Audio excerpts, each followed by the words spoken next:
Hello everybody, welcome back to the Splatoon 2 commentary. In this part, we're continuing our adventures in World 4. Yes, I can remember which one we are. And it's World 4 where they just make all of the sunken scrolls about the salmonid, which is, granted, this is something in the world that they do need to elaborate on because Salmon Run is the big new mode for Splatoon 2. It's just one of those things where it makes me wonder if they're ever going to try to incorporate these things into a single player mode in the future, because I think one of the big ideas, especially once Octarians are made playable, is that if they ever did a Splatoon 3, like this is actually something that I've seen in fan comments a lot, is, oh, what if Octarians and Inkling teamed up against Salmonids for the single player mode, which I think could be interesting.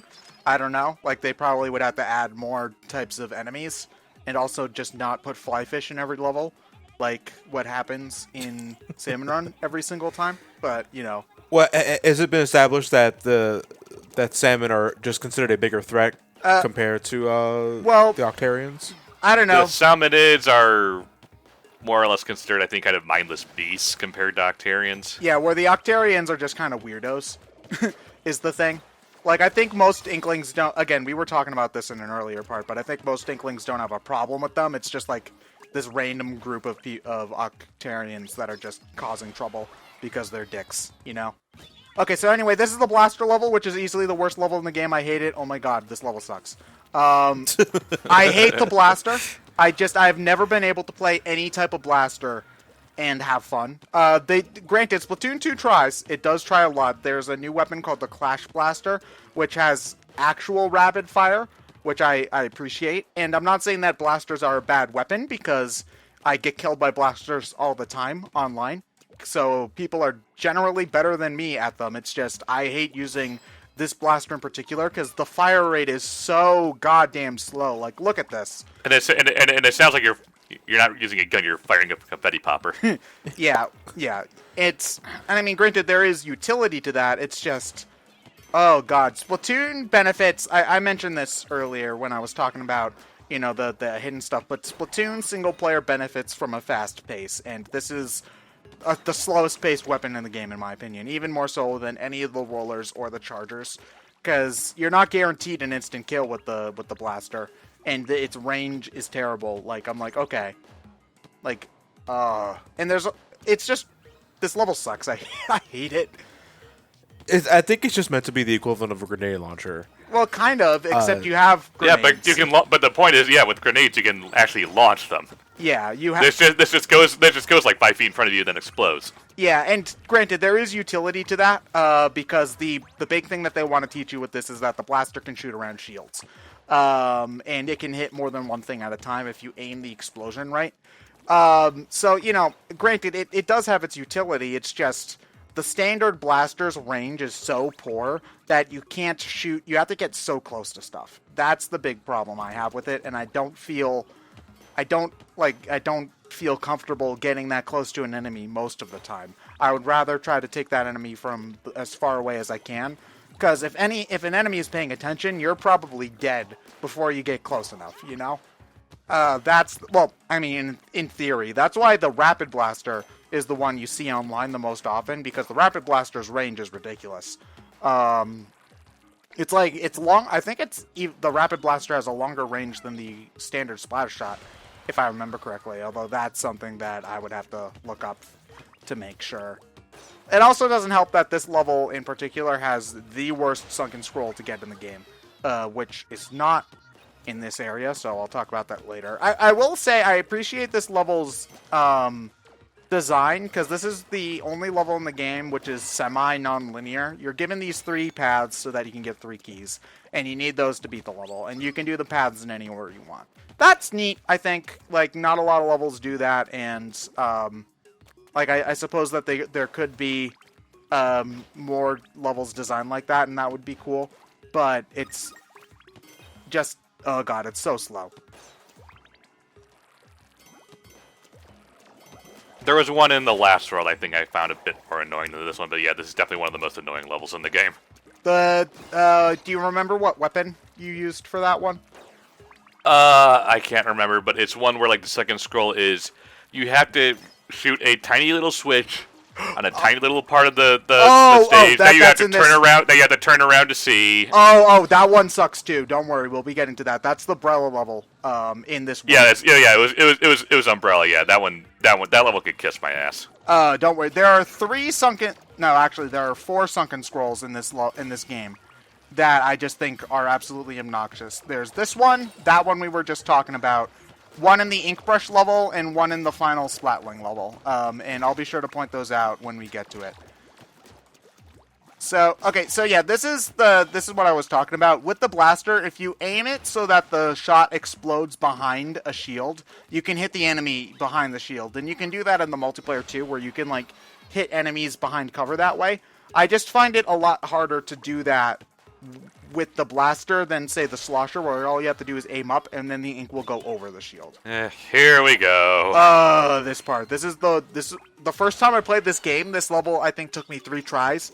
Because I died so many times trying to get this stupid goddamn sunken scroll. You have to have your aiming be so goddamn precise. And then you have to turn and shoot that thing. And thankfully, they do give you that launch pad so you can try again. And I think it would be impossible if they didn't. But it's... Honestly, I recommend just doing that with a different weapon. Like, just forget it. You're going to need to play the level 2 times anyway if you want to go for hero weapons at all. Just do it with, like, the splatter shot or something, because... Like, look, there, it hit it! The shot hit it there! Oh, God. And the grapple link just seems to be something I find a little weird in concept, because you basically have to shoot it and you teleport to the spot, rather than just, like, I don't know, make an ink grappling hook. Just visually, it just looks a little weird. I don't mind that. I should mention, though, that if you miss the shot...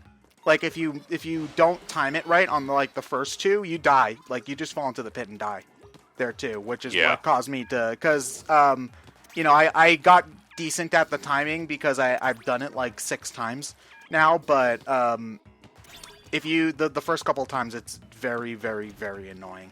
And that, to me, is one of the worst in the game. I wouldn't say it's the worst because, again, there are a couple that are more dickish. At least you know where that one is. Which I think is... Yeah, that one's at least easy enough to understand what you have to do. The problem is actually doing it. That was my fault. It was. Yeah, that was absolutely my fault. And then, you know, to add insult to injury, then they have one of these guys in this. Not just one, but 3. And I think this is the first level where you're dealing with more than one with, like, this many of them in one open area.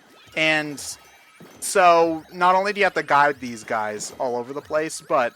Then now they'll start, like, interfering with each other's paths and making it harder to get to where you want to go. I think it's actually about to happen here. Like there. I'm going to try to go this way. Oh, wait, no, never mind. It actually did work decently. I just don't like these giant squeegees. They're just... It's one of those things where you see these guys... I know that there's stuff like this in almost every game, even the ones you love the most, where you see the one returning gimmick. I guess the biggest example would probably be like the appearing blocks in Mega Man. We're just like, oh great, these guys again, and I don't want to deal with that. The Scorpion minigame in No More Heroes 2. What minigame in No More Heroes 2? The Scorpion minigame where you're constantly getting poisoned and have to run back. It was the absolute worst minigame of the original No More Heroes, and then they brought it back for the second game just to fuck with the players. Do they like mention that they do it on purpose just to be mean? No, but it's like... It's something Suda51 would do. Yeah, it is pretty much law that the Scorpion minigame in the original was awful.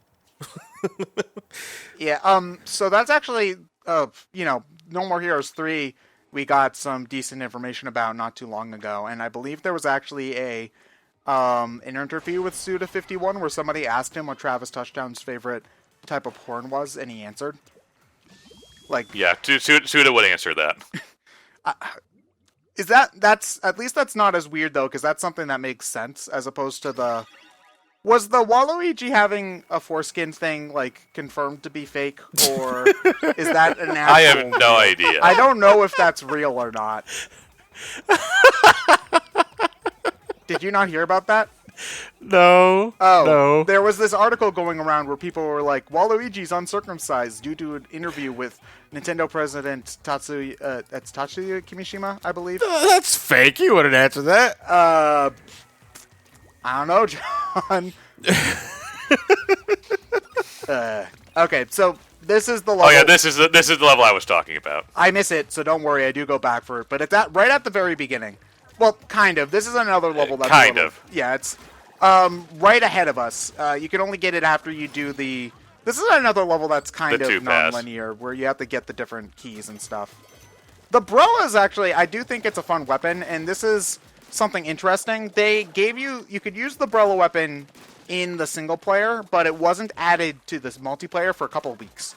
It was a decent amount of time before we could play it in multiplayer. And it was actually kind of a cock tease, too, because when you beat all the stages with a particular weapon, you unlock that weapon for multiplayer. If you did that with the Brella weapon before the Brella was unlocked through the patch, you just didn't get anything. And when the Brella weapon finally did release, you got both at the same time. So it was just kind of like one of those things where you thought that, oh, will I be able to use the Brella early for doing all the levels in single player as a reward? And the answer was no. No, you don't. Which is a shame. But it is a... Invisible platforms. Honestly... How many hits can the umbrella take before you lose it? Way more than you think it would. Like, I think it can take a full onslaught from a fully charged Splatling without breaking. At least without Object Shredder. I don't remember how many hits it can take with Object Shredder. I don't really remember. Object Shredder is an ability in the multiplayer that allows you to destroy non-animate, or I guess I should say non-living objects more quickly, like sprinklers, beacons, Brella shields. I think the Rainmaker shield. So it's a. So that's why everyone kills me in like 2 shots because I'm dead inside. So the Brella shield can take like several fully charged charger shots. It's just you're standing there and you're completely helpless from the other side while you do that. And also, the Brella takes ink to keep out. Like if you notice when I'm holding out the Brella, the ink tank on my back goes down while I'm doing it. And then eventually, if you keep it out long enough, like it or not, it will shoot out. So you can't just hide under it forever. And the amount of time it takes to kind of retract and bring it back out again is significant enough for somebody to be able to kill you on the rebound. Yes. So it's You can't just get a team of 4 umbrellas and form a phalanx. no, as much as you would love to do that on tower control, you can't really do it. Although it's doable enough to be really annoying when you face a Brella on tower control, where it's just like, okay, I've got you right where I want you, and nope, they pull out their shield, and it's like, damn it. Which is a thing. This is another thing where like other players are just better at using this weapon than I am.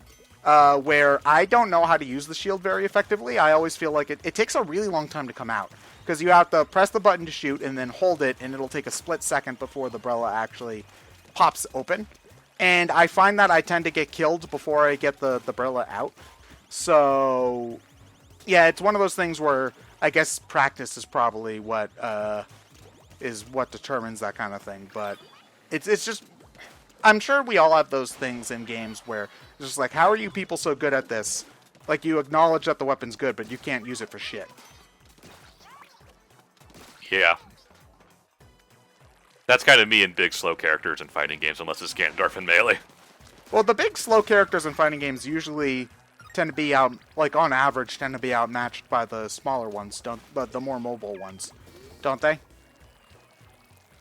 No, it all depends on how you use them, and I just don't know how to use them because... it really just depends on the character in question. Yeah, because guys like, say, Zangief in Street Fighter, you can use really effectively, but that requires a lot of reads and knowing exactly how his frame armor works.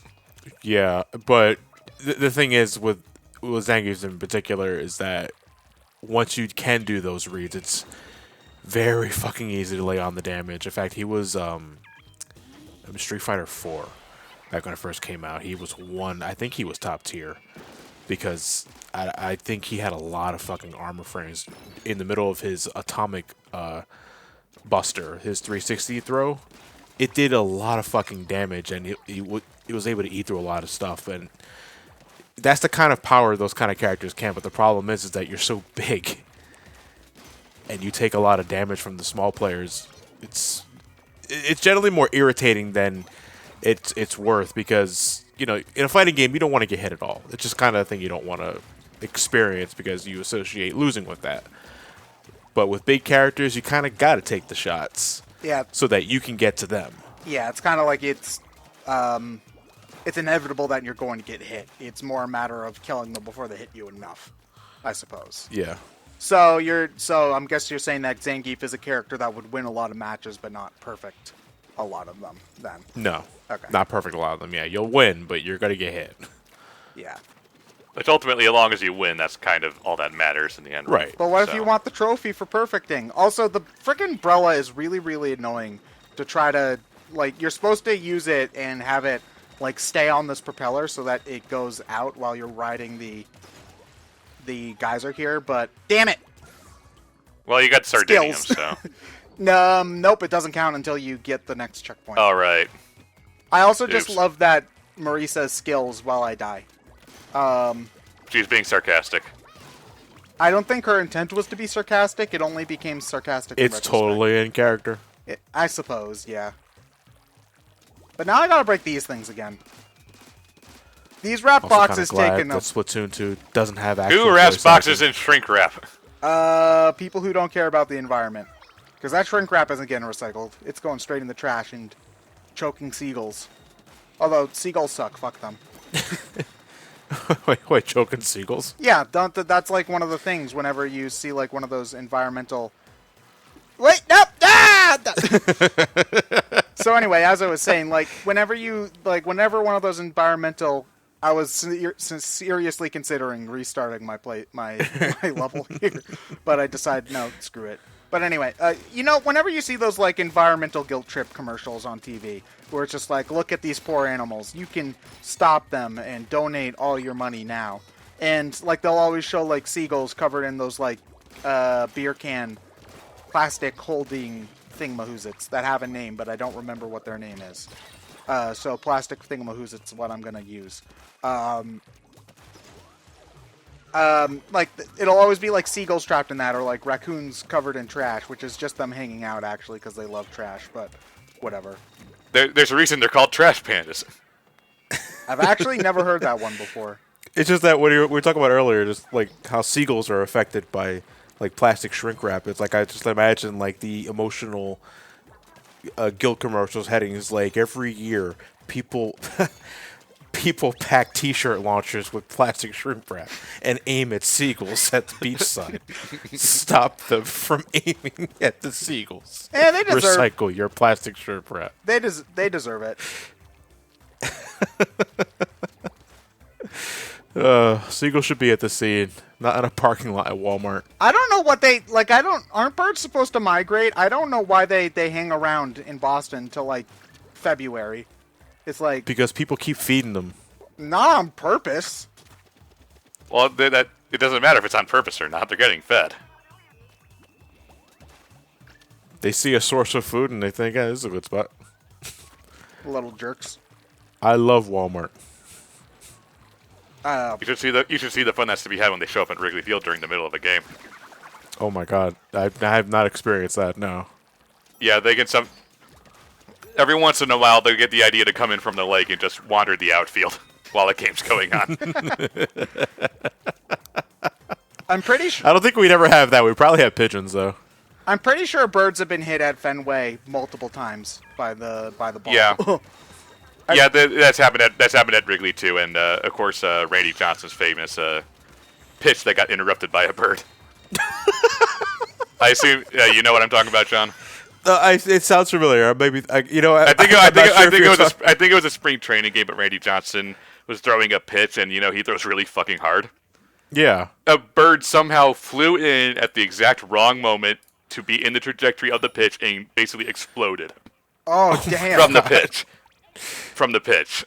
He killed the bird with a fucking baseball. okay, yeah, I'd imagine the bird ain't living that. How did they score that? It's just a mulligan at that. It's just a mulligan at that point. So that's a home run, right? I fucking hate this sunken scroll. Jesus Christ, I despise I do it. too. You have to go. So yeah, turn this around. is- Turn the fuck around. Yeah, I'm like, okay, where do I go here? It's like, okay. There has to be something here, and the answer is nope. You have to turn around and find a very small spot. Yeah, you have no chance of reasonably seeing. The switch is on the backside of this platform right here. There is no way you would find that without a guide. Like, how the fuck are I had you to look it supposed up. to? That was the only one I had to look up. Yeah. Like, how the fuck are you supposed to know that? Like that, I think we were talking before about like what's the line between like good exploration and, you know, like just being dickish. That's definitely on the dickish side of that line, and I hate it.